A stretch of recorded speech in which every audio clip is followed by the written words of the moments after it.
2시간 전에 마감한 트레이더가 생생하게 전하는 글로벌 마켓 리뷰 델타원입니다. 나스닥은 오늘도 2% 상승을 했고 우리 시장은 힘겹지만 상승할 수 있는 만반의 여건을 갖춘 채 마감하였습니다. 금리는 계속 오르고 뭔가 불편하게 느끼는 시장 참여자들이 많지만 걱정이 다리를 넘어서 지수는 계속 상승 중입니다. 시장이 꼭지를 판별하는 방법은 무엇인지, 그리고 우리 시장의 상승 잠재력은 어디까지인지도 이야기해 보고자 합니다. 먼저 아시아 세션 갑니다. 코스피 시장은 강보합 출발 후 빠르게 360선을 회복하는 듯 했으나 사실상 하루 종일 아주 지긋지긋한 상승을 했습니다. 특히 오후 1시에서 2시까지는 시장이 다시 하락 전환하는 게 아닌가 하는 우려를 주었지만 오후 2시 이후로 외국인이 선물 매도가 빠르게 정리되면서 장중 고가권에서 마감을 하게 되었고요. 이렇게 되면 우리 시장은 이 길도 상승할 수 있는 여건이 조성되는 것이죠. 그러나 아쉬운 점이 있다면 오늘도 외국인은 현물을 장 초반에는 매도를 했고 이 부분이 시장에서 약간 헷갈리게 하는 부분이 되었습니다. 어제와 다르게 선물 베이시스는 좋았어요. 그리고 외국인이 현물 매도가 장 초반에만 1,000억 나왔죠. 그리고 그 뒤로는 거의 나오지 않았기 때문에 시장이 오후에도 상승할 수 있었지만 전반적으로 시장이 좋아서 상승을 한다기보다는 변동성 매도자들에 의해서 시장이 올라갔다라고 할 수 있겠어요. 그래서 프로그램 매매도 오늘은 굉장히 한가했습니다. 장중에 나온 매도도 500억조차 되지 않았고 또 오후장의 상승 또한 매도자들이 정리로 올라간 것이지 누가 적극적으로 사서 당긴 것은 아니라고 할 수 있겠습니다. 하지만 옵션 시장을 보면 이제 시장은 위로 확실하게 열리게 되었다 이렇게 얘기할 수 있습니다. 콜옵션 미결제 약정 현황을 보면 폭등은 없다 뭐 이런 마인드가 아직도 남아있는 것 같아요. 그래서 등내 가격은 롤링업을 하는데 외가격이 레이쇼 스프레드는 더 쌓이고 있어요. 근데 이 외가격 레이쇼 스프레드가 쌓이게 되면 오히려 폭등하는데 불쏘시개가 돼요. 특히 이게 갭 상승을 하게 되면 의도적으로 시장을 당겨서 롤링업 해지를 강요할 수 있죠. 오늘이 상승에도 불구하고 외가격 콜옵션 스마일은 아직 생기지 않았거든요. 그래서 이길 시가의 갭 상승이 나오면 일단 콜 매도는 잘라내는 것이 정신건강에 유리합니다. 반대로 풋옵션을 보면 풋 350, 이른바 그 슈퍼개미가 물려있는 풋옵션에 미결제 약정이 유난히 많이 몰려있어요. 3만 계약이 넘죠. 근데 극외 가격도 아니고 이렇게 미결이 몰려있으면 그 행사 가격은 웬만해서는 꽝 시키는 경향이 큽니다. 어떻게 뭐 끝까지 버틸지 모르겠습니다만 평균 단가가 워낙 높고 또 한 방을 200억 베팅했죠. 그래서 이 슈퍼개미가 또 지를 수 있는 역량이 있는지는 미지수입니다. 그래서 오늘 시장이 얼마 오르지 않았는데도 풋옵션 전체 클래스의 미결제 약정이 고르게 증가했거든요. 그래서 사실상 풋옵션이 사망 선고를 다 했기 때문에 시장이 아래로 전환되려면 최소한 최소 3, 4거래일은 더 시간이 필요할 것이고 본격적인 하락이 나오려면 그래도 한 2주는 걸리지 않을까 그런 생각을 합니다. 마지막으로 변동성을 보면 이제 V코스피는 20포인트를 코앞에 두고 있습니다. 그러면서 변동성 하락 속도도 크게 줄었는데요. 이렇게 되면 옵션 매도는 오버나잇을 하지 않고서는 장중에 단순 변동성 매도 전략으로는 돈을 벌 수 없게 돼요. 아니면 방향성을 섞든지 해야 될 텐데 단순히 변동성 매도로 시장 쫓아다니면서 델타 맞추면 위로 갈리고 또 아래로 갈리고 그래서 사실상 먹을 게 없게 되죠. 따라서 적절히 방향성을 섞어서 옵션을 매도하는 전략이 리스크가 있다고 느껴질지라도 슬리피지로 갈려나가는 것을 감안한다면 차라리 더 나은 성과를 보여줄 수 있습니다. 좀 더 자세한 전략은 총평 때 이야기하기로 하고요. 이제 유럽 세션 갈게요. 전일 유럽 세션의 특징은 지수가 변동성을 죽이며 또 하락했다는 것, 그리고 리스크 온으로서의 일종의 클라이막스가 나온 게 아닌가 하는 그런 식의 흐름이 보였다라고 할 수 있겠어요. 우선 증시는 드디어 닥스 선물이 14,500선에 도달해서 마감을 했습니다. 장 초반 이 보합 출발한 시장은 빠르게 14,500선에 도달 후 하루 종일 횡보했다가 종가 고가로 끝났다 이렇게 얘기할 수 있는데 그 사이에 계속되는 유가 강세, 또 유로화 약세 등의 이슈가 있었지만 모든 것을 소화하고 주가가 올라서 마감했다는 것이 의미가 있습니다. 하지만 유럽 변동성이 여전히 28.55포인트이고 그에 비해서 실제 변동성은 그것보다 훨씬 낮은 수치인지라 시장이 하락 추세로 전환되지는 않겠지만 일중 조정은 나올 가능성이 커졌습니다. 여하튼 유럽 증시도 조정이 나오면 이제는 대기 매수세가 꽤 많다는 것을 확인할 수 있습니다. 통화시장에서는 유럽 시장 초반 페이크가 나오면서 유로화가 1.10선을 일시적으로 깨기도 했는데요. 유로화도 깨고 또 파운드화도 깨는 등 초반에는 심한 눌림이 있었지만 이후로 반등을 지속적으로 하면서 긴 아랫꼬리를 달고 올라왔습니다. 근데 여기에는 이유가 있었죠.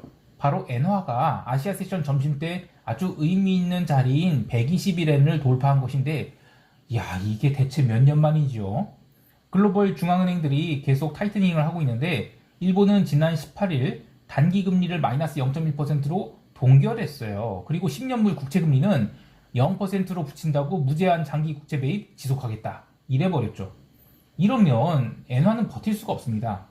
결국 엔화가 아시아 세션 오후 1시경 스탑로스를 동반한 급락이 나오면서 이후 유럽 세션 초반에 비달러 바스켓 매도 나왔고요. 그것이 유로화와 기타 비달러를 약하게 만든 그런 요인이 되겠습니다. 하지만 그 이후에는 유로화와 파운드의 데드캣 바운스가 나왔죠. 그래서 제가 유로화 매도를 좀 노리고 있는데 이 고민되는 것이 혹시라도 유로존의 대형 호재라도 터지면 뭐 그러니까 전쟁 종료 같은 거 뭐 그러면 이제 일시적으로 유로화 급등이 나올 수 있기 때문인데요. 그래서 저는 지금이 약간은 기로 같아요. 그 유로화를 매도해서 막 밀고 가기에는 좀 부담스럽지만 그렇다고 해서 유로화 매도를 아예 안 들고 가기는 되게 아쉬운. 그래서 하여튼 이번 주 중에는 유로화 매도를 조금은 쌓고 가겠습니다. 이 유로화 매도를 노리는 이유는 인플레이션을 잡기 위한 액션을 유로존이 더 이상 할 수 없는 상황이죠. 그리고 유로존 각국이 중앙은행장들은 서로 다른 목소리를 내고 있어요. 여기에 군비 증강 목적이 공동 채권 발행을 합의한지라 채권 발행량 당연히 늘어날 테고요. 그러면 부채 규모를 감당할 수 없는 국가는 나가떨어질 수밖에 없죠. 게다가 우크라이나 전쟁 이후에는 뭐 유럽판 마셜 플랜 한다고 12억 유로를 우크라이나에 지원한다고 그러는데 뭐 그 부분까지 하여간 유로화의 약세를 부채질할 뉴스들이 굉장히 많아요. 근데 혹시라도 먼저 유로화가 숏 커버링을 강하게 할까봐 이 유로 매도를 먼저 칠 자신이 없는 겁니다. 어쨌든 그래도 시기가 되면 유로 매도를 세게 얹을 겁니다. 근데 당장은 좀 아닌 것 같아요. 자, 마지막으로 어제 오지달러가 급등해서 오지달러 이익 실현했고요. 또 구리 또한 이익 실현했습니다. 쭉 보신 분들은 느낌 오시겠지만 조금씩 인플레이션 베팅을 정리하고 있어요. 근데 그 이유는 어제의 채권 약세가 사실상 단기 바닥이 아닐까 하는 생각 때문이에요. 어제 유럽 세션에서 또 채권이 하락을 하긴 했는데 점점 하락폭이 줄어들고 있고 또 미국 세션에서도 단기 채권들이 50bp 인상을 거의 다 반영을 한지라 여기서 어떤 이벤트가 있어야 채권 가격이 더 빠질지 의문이 들기 때문입니다. 그러니까 물가 상승을 잡기 위한 이 금리 인상의 폭이 이미 시장에 과도하게 반영이 되어 있는 것 같아요. 그러면 물가가 잡히든지 아니면 채권 시장에 아마겟돈이 오든지 할 텐데 저는 이제는 후자보다는 전자, 그러니까 물가가 어느 정도 잡히는 것으로 전환되지 않을까 그렇게 생각을 해요. 그래서 그간 물가 상승에 베팅했던 오지달러롱 그리고 구리롱을 정리하고자 합니다. 물론 이것이 숏으로 전환하겠다 그런 뜻은 아니에요. 숏으로 전환하려면 더 이상 못 올라간다라는 신호를 주는 것에 대해서 하락 모멘텀이 생겨야 됩니다. 근데 아직은 하락 모멘텀까지는 모르겠어요. 자, 마지막으로 LME에서 거래되는 니켈 이야기를 해볼게요. 니켈은 그때 10만 달러 돌파던 날 거래 중지시키고 그날이 거래 모두 취소시켰죠. 결국 4만 8천 달러가 최종 거래 가격이 됐어요. 그리고 그 뒤로 거래가 재개되면서 3거래일 연속 점 하한가를 맞았습니다. 그러다 이제는 오늘 처음으로 하한가에서 반등이 나왔는데 놀랍게도 미결제 약정이 증가했어요. 그러니까 누군지는 모르겠는데 니켈이 하락을 따라간 쪽도 있었고 또 신규로 하한가 맞던 날에 매수를 한 쪽도 있었다는 것입니다. 점 하한가를 움직이는 시장에서 어떤 용기 있는 트레이더가 액션을 한 건지 좀 놀랍네요. 근데 어쨌든 니켈은 여전히 하락을 이어가야 된다고 보는데 이게 시장이 한참 오를 때는 온갖 이유들이 나오죠. 뭐 유가 상승에 의해서 전기차 수요 증가할 것이고 또 업체들은 해지를 위해서 사재기할 것이고 막 이게 얘기가 많아요. 그런데 그렇게 포지션 떠안게 된 투자자들은 시장이 하락할 때 그대로 물리게 됩니다. 요지는 들어갈 때와 나가야 할 때를 구분해야 하는 건 당연한 거고 내가 감당할 수 있는 규모보다 더 큰 전쟁터에는 기웃대지도 말아야 돼요. 그런데 이번에 니켈에서 가장 충격적인 일이 뭐였냐면 증거금 납부를 유예시킨 거예요. 그런데 그때도 얘기했지만 LME 런던 금속거래소가 홍콩 거래소의 자회사거든요. 그리고 홍콩 거래소의 대주주는 중국이에요. 그렇기 때문에 중국 정부가 압력을 행사해서 이런 모든 일련이 있던 사태들이 일어났다고 봐요. 그러니까 증거금 유예라든지 또 거래 정지라든지 이런 것들요. 근데 이 증거금 유예가 얼마나 큰 문제냐면, 아 이거 왜 갑자기 스팸 전화? 증거금 유예를 시켰다는 것은 뭐 그냥 시장이 알아서 내려오든지 말든지 할 때까지 돈 더 이상 안 넣어도 된다는 것인데, 일일 정산을 한 입장에서는 돈을 못 받는다는 얘기거든요. 그렇기 때문에 이것은 그 물려있는 쪽에서는 엄청난 어드밴티지가 되는 거예요. 그래서 저는 이것은 완전 불공정 게임으로 들어갔다. 그러니까 이거는 일반 영역이 아닌 거죠. 그래서 저는 여기서는 니켈 거래는 우리는 손대면 안 된다는 것입니다. 자, 여기까지 하고 미국 세션 갈게요. 아, 내가 사실 이거 생각하면, 야, 이게 중국이니까 이렇게 할 수 있는 거예요. 이거 딴 때가 딴 나라 같았으면 말도 안 되는 겁니다. 어쨌든 간에, 자, 미국 세션 갈게요. 미국 증시에 대해서 뭐 단순히 올랐다라고 거기에 뭐 좀 더 붙여서 금리가 오른데도 나스닥이 올랐다 이렇게 말한 쪽에서는, 그러니까 그게 왜 올랐는지에 대한 고민이 부족하다고 봐요. 어제 미국 증시가 오른 건 맞아요. 그런데 나스닥만 아주 강하게 올랐어요. 또한 나스닥은 어제 파워미터가 97을 찍을 정도로 초강세를 보였죠. 그러니까 이거는 장중에 한 3%의 매도세만 유효한 매도가 됐고, 나머지 97%는 매수세가 시장을 완전히 지배한 겁니다. 그 정도의 초강세형 매수세가 있었는데, 그게 어디서 나왔느냐, 그걸 말씀드릴게요. 개장하고 초반에 막 처음에 지수는 올라가려고 하긴 했어요. 그런데 잠깐 눌렸죠. 근데 그 눌림이 끝나자마자 아주 쉬지 않고 시장이 달리면서 2시간 동안 스트레이트로 달려서 그 0시 28분에 14,684.75를 찍게 돼요. 물론 저는 최고점은 아닌데 오늘이 상승이 쓰리고 자리죠. 그래서 정리할 타이밍을 기다리고 있어서 뭐 다행스럽게도 아주 좋은 가격에 잘 정리를 했습니다. 나스닥을 정리한 이유는 어제 멤버십 게시판에서도 얘기했듯이 시장이 상승의 질이 좋지 않기 때문입니다. 마지막 이 숏 커버링 같은 그런 매수세가 있었어요. 그리고 그게 종가까지 나왔죠. 장중에 뭐 유럽 세션 마감 때 나름 조정이 있었어요. 그런데 그 조정기에도 시장은 끊임없이 매수세가 있었습니다. 그리고 그 조정을 모두 감싸자 새벽 4시 50분에는 14,690.75까지 상승을 했죠. 이렇게 숏 커버링으로 상승을 했다면 이제부터는 일중 조정 혹은 횡보기 같은 게 필요해요. 횡보기에 들어서면 첫 번째 5일선 조정에서는 매수로 받아서 빠져나오고 한 그런 트레이딩 바이 장세로 전환된 것이지 마냥 오를 수는 없기 때문입니다. 그래서 정리를 한 거예요. 자, 어제 나스닥이 그렇게 오른 동안 상대적으로 S&P와 다우, 특히 다우 종목들은 상승폭이 훨씬 적었고요. 심지어 러셀은 장 초반에 1.3% 넘게 상승했던 것을 장중에는 죄다 반납하기까지 했습니다. 그리고 시장이 상승한 동안의 이 변동성이 궤적을 살펴보면 장 초반에 제법 큰 상승을 하는데도 변동성 지수는 23포인트를 깼다 말았다 하면서 변동성이 하락에 부담을 느끼는 모습이었어요. 실질 변동성 또한 18포인트 정도에 달해서 실질 변동성과 변동성 지수 사이의 괴리가 상당히 좁혀졌죠. 오히려 변동성 지수와 변동성 선물이 콘탱고만 벌어졌습니다.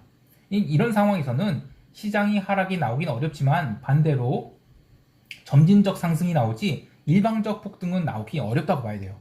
나스닥 변동성인 VXN 지수 또한 27.71포인트로 마감을 하면서 3거래일 동안 계속 변동성이 그 100일 2평에서 버티고 있어요. 근데 100일 2평이 위로 돌았거든요, 지금. 그러니까 지난 하락장에서부터 이제 돌았죠. 그래서 여기서 변동성이 더 빠지면 반등이 가능합니다. 그래서 저는 제 생각에는 변동성이 조금은 더 빠질 수 있다고 보기 때문에 아직 시장이 확실한 고점을 찍었다고 보진 않지만 이제는 쉬어갈 가능성이 커졌다. 그래서 롱 포지션 정리한 겁니다. 물론 뭐 이따가 총평 때 그리고 대응 저격 때 얘기하겠지만 5일선을 한 방에 깨서 막 뭉개는 그런 조정은 나오기 힘들다고 봐요. 그래서 5일선 내려오면 아주 감사합니다 하고 매수할 것입니다. 마지막으로 개별 종목 보면 디어가 또 신고가 갱신하면서 1.46% 상승 마감을 했어요. 근데 이거는 농산물 관련 ETF의 매수 때문이라고 보는데 슬슬 언론에서도 뭐 그 디어의 자율주행 트랙터 뭐 이런 거 칭찬 이야기 나오니까 여기에도 이 내러티브랑 그 스토리텔링 양념이 쳐지는 것 같아요. 그래도 여전히 디어는 업사이드가 크다고 보고 있습니다. 자, 여기까지 하고 시장 총평하면서 대응 전략 이야기할게요.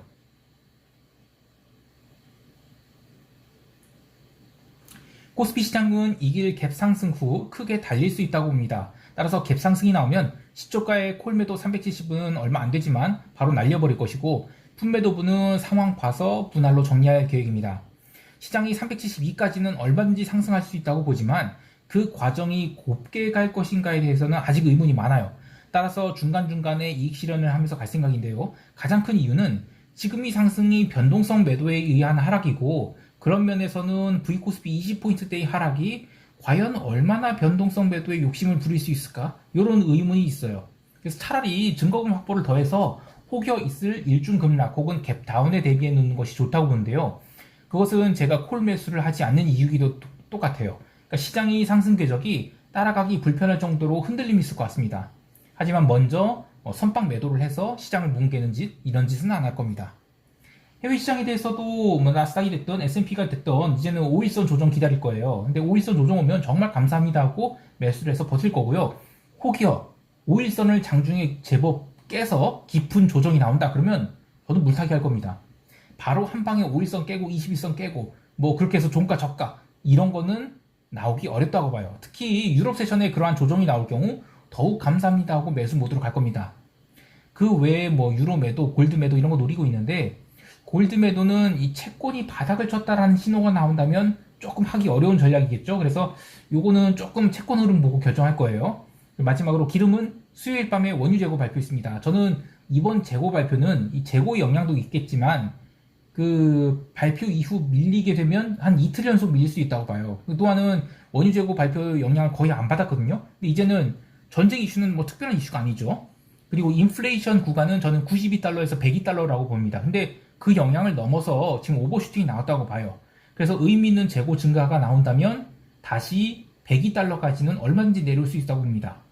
참고로 제가 계산하고 있는 전쟁 이슈로 움직이는 구간은 102달러부터 129달러입니다. 물론 텍사스 기름 기준이고요. 시장이 진폭이 종목별로 다르게 움직이고 있습니다. 일부 종목은 진폭이 좀 줄어들고 있지만 여전히 기름이나 채권시장, 통화시장은 진폭이 살아있기 때문에 리스크 관리 잘 하시기 바랍니다. 자, 이상 델타원이었습니다. 감사합니다.